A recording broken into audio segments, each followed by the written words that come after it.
Good morning. आप सभी का स्वागत है हमारे इस यूट्यूब चैनल में। इस वीडियो में हम बात करने वाले हैं, एक मेरे व्यूअर्स ने सवाल किया था कि सर मैं बिगनर हूँ, क्या मैं जीरो लेवल से अपना स्टडी को अच्छे से तैयार कर सकता हूँ या नहीं।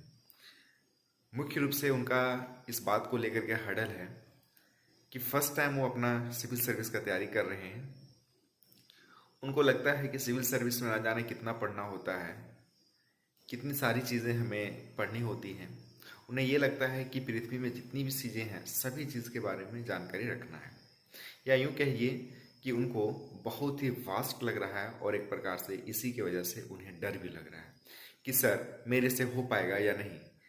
आज मैं उसी से बात कर रहा हूँ। अगर आपके मन में भी इस तरह का सवाल है तो ये वीडियो आपके लिए भी है। कोई भी चीज़ों का शुरुआत जीरो से होता है, इनिशियल से होता है। बिगनर्स के लिए आप कोई भी नया काम को स्टार्ट कीजिए, चाहे आप 10th का प्रिपरेशंस कर रहे हों, 11th का प्रिपरेशन कर रहे हों, 12th का कर रहे हों, या ग्रेजुएशन के बाद या ग्रेजुएशन कर रहे हों। आपको शुरू में हर एक काम टफ लगता है। आज आप आर्ट्स से कोई स्टूडेंट अगर ग्रेजुएशन कर रहा है तो उनको भी अपना सेक्टर में टफ लगता है। कोई कॉमर्स कर रहा है तो भी टफ लगता है, कोई साइंस से पढ़ रहा है फिर भी उसे टफ लगता है, या कोई इंजीनियरिंग कर रहा है तो उन्हें भी टफ लगता है, या फिर मेडिकल कर रहा है तो उन्हें भी टफ लगता है। हर एक स्टूडेंट को शुरू में टफ लगना भी चाहिए। इसलिए मैं ऐसा बोल रहा हूँ क्योंकि टफ लगने से, आपको डिफ़िकल्ट लगने से आप उसमें एक ऐसे चीज़ की तलाश करते हैं कि उस सब्जेक्ट को, उस सिलेबस को कैसे इजी बनाया जाए और कैसे स्मूथ बनाया जाए। इसके लिए आप एक स्ट्रेटजी बनाना शुरू करते हैं, या फिर एक ऐसे स्ट्रेटजी का, एक ऐसे प्लान का आपको इंतज़ार होता है जिससे कि आप सारी चीज़ों को बहुत अच्छे से पढ़ सकें और याद कर सकें और लंबे समय तक अंडरस्टैंड करके याद लंबे समय तक रख सकें। मेरे जो व्यूवर्स इस तरह का सवाल किए, उन्हें इस बात को लेकर के हमेशा डिमोटिवेशन रहता है, डर रहता है कि सर मेरे से सिविल सर्विस निकल पाएगा या नहीं निकल पाएगा, मेरे से हो पाएगा या नहीं। मैं आपको बताना चाहूँगा दोस्त, आप कोई भी एग्ज़ाम की तैयारी कीजिए। आज आप सिविल सर्विस का कर रहे हैं तो आपको डर लग रहा है, कल आप जेएसएससी का करेंगे, सीजीएल का करेंगे, या फिर आप रेलवे का करेंगे, बैंकिंग का करेंगे, तो शुरू में आपको हमेशा डर लगेगा। आपको डरना नहीं है, आपको इस डर से कैसे निकलना है इसके बारे में सोचना है। मैं आपको 2 टिप्स बताता हूँ इससे बाहर निकलने का। एक तो आप बड़े सिलेबस को देख करके, या बड़े चट्टान को देख करके, या बड़े पहाड़ को देख करके, या बहुत बड़े टफ सिचुएशंस को देख करके घबराइएगा नहीं। हर चीज़ का तोड़ है, हर चीज़ का उसका एक वीक पॉइंट होता है। जो जितना कठोर होता है वो उतना जल्दी भी टूटता है, ध्यान रखिएगा। आप जो चीज़ आपको टफ लग रहा है, पॉलिटी टफ लग रहा है, इकोनॉमिक्स टफ लग रहा है, ज्योग्राफी टफ लग रहा है, साइंस एंड टेक टफ लग रहा है, वही चीज़ आपको बड़ा इंटरेस्ट पैदा करेगा। उसी इंटरेस्ट के माध्यम से आप दूसरा सब्जेक्ट को बहुत ही इंजॉय करके पढ़ेंगे। पहला टिप्स, आप उस सब्जेक्ट के हर एक छोटे छोटे चीज़ों को अंडरस्टैंड करने की कोशिश कीजिए। आप बड़ा टॉपिक को कभी मत पढ़िए।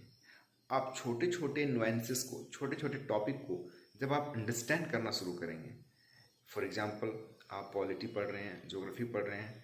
पॉलिटी अगर पढ़ रहे हैं तो पॉलिटी में सबसे पहला आप पढ़िए कि पॉलिटी से आप समझते क्या हैं, संविधान से समझते क्या है, इंडियन पॉलिटी का मतलब होता क्या है, इंडियन पॉलिटी हमें पढ़ने की आवश्यकता क्यों है, आखिर इसको डिज़ाइन क्यों किया गया है हमारे सिलेबस के लिए।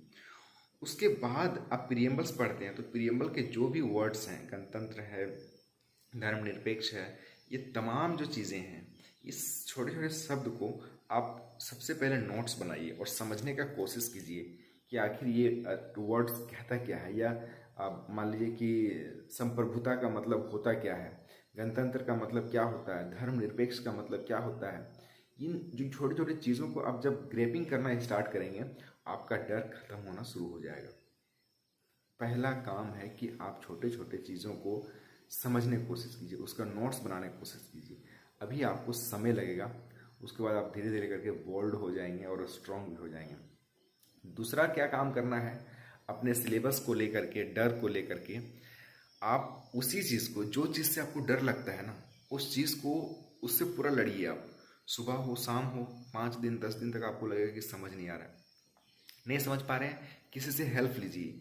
जहाँ भी क्लास कर रहे हैं सर से पूछने की कोशिश कीजिए। डाउट क्लियर करने के लिए स्पेशल क्लासेस आप ले लिया कीजिए, या फिर अगर आप डिजिटल प्लेटफॉर्म का यूज़ करते हैं तो वहाँ से भी आप किसी चीज़ को समझने का बहुत कोशिश कीजिए और उस पर ही आप रिसर्च कीजिए एंड डेवलपमेंट जिसको बोलते हैं R&D कीजिए। आप उस पर पूरा फोकस कीजिए। धीरे धीरे देखिएगा आपका डर कम खत्म होता जाएगा कम्प्लीटली, और आपका कॉन्फिडेंस और भी बूस्टअप होता जाएगा अपने एग्ज़ाम को लेकर के। मैं इसलिए ये वीडियो बनाया क्योंकि उस स्टूडेंट को मैंने देखा तो वो बहुत ही सीरियस एस्पिरेंट्स हैं, लेकिन एक अंदर से बहुत ही डर है उनको कि सर मेरे से नहीं हो पाएगा, मुझे लगता है सर बहुत टफ है, क्या मेरे से हो पाएगा। और वो भी जीपीएससी का तैयारी कर रहे हैं। अगर वो सिविल सर्विस का मान लीजिए यूपीएससी का करेंगे तो उनको तो और भी लगेगा कि क्या पता क्या हो जाएगा। डरना नहीं है।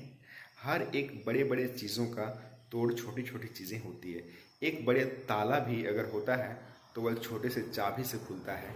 इसलिए कभी भी अपना धैर्य को, अपना कॉन्फिडेंस को, अपना आत्मविश्वास को और अपने अंदर जो आपका विश्वास है कि मैं कर सकता हूँ और मैं कर सकता हूँ, इसलिए तो मैं इस चीज़ को सेलेक्ट किया हूँ, चूज़ किया हूँ, इसे कभी ब्रेक नहीं होने दीजिएगा। क्योंकि मन के हारे हार है और मन के जीते जीत। अगर मन से ही अगर आप हार गए हैं कि मैं नहीं कर पाऊंगा, मेरे से नहीं होगा, बहुत टफ है, बहुत ऐसे स्टूडेंट में इस तरह का फ्लक्चुएशंस और डर बना रहता है। देखिएगा पहले वो 10th के बाद साइंस लेना चाहते हैं तो डर अगर किसी स्टूडेंट के अंदर आ गया तो बोलेगा नहीं आर्ट्स लेंगे, लेकिन उसका डर को जैसे ख़त्म कर दीजिएगा बोलेगा नहीं साइंस लेंगे। तो ये फ्लक्चुएशंस होता है आमतौर पर लोगों में, ये ह्यूमन बींग्स हैं हम लोग। बट आप जिस चीज़ को डिसीजन लिए ना उसी पर काम करना स्टार्ट कीजिए। बाकी डरने की बात नहीं है, हर चीज़ का तोड़ है। आप सिर्फ और सिर्फ अपना इंटरेस्ट पैदा कीजिए, और इंटरेस्ट पैदा तब होता है जब आपको चीज़ें समझ में आने लगे। जब चीज़ें आपको इंटरेस्ट के साथ आप उसको जब इंजॉय करके पढ़ने लगते हैं फिर आपको अच्छा लगने लगता है। तो अपना इंटरेस्ट को जगाने के लिए आप छोटी छोटी पॉइंटेड को सबसे पहले समझने का कोशिश करेंगे। दूसरा में उसका डेली का रिवीजन करेंगे और अपना आत्मविश्वास, अपना कॉन्फिडेंस को कभी लूज नहीं करेंगे। बाकी आप सभी लोग हमेशा मोटिवेटेड रहिए, एंथुजिस्टिक रहिए, अपने जेस्ट एंड जिल को हमेशा बरकरार रखिए और कभी भी किसी भी पाथ में आपको डरने की ज़रूरत नहीं है। आगे बढ़ते चलिए, मिलते हैं कोई नई वीडियो में, तब तक के लिए आप सभी का शुक्रिया। Thank you very much.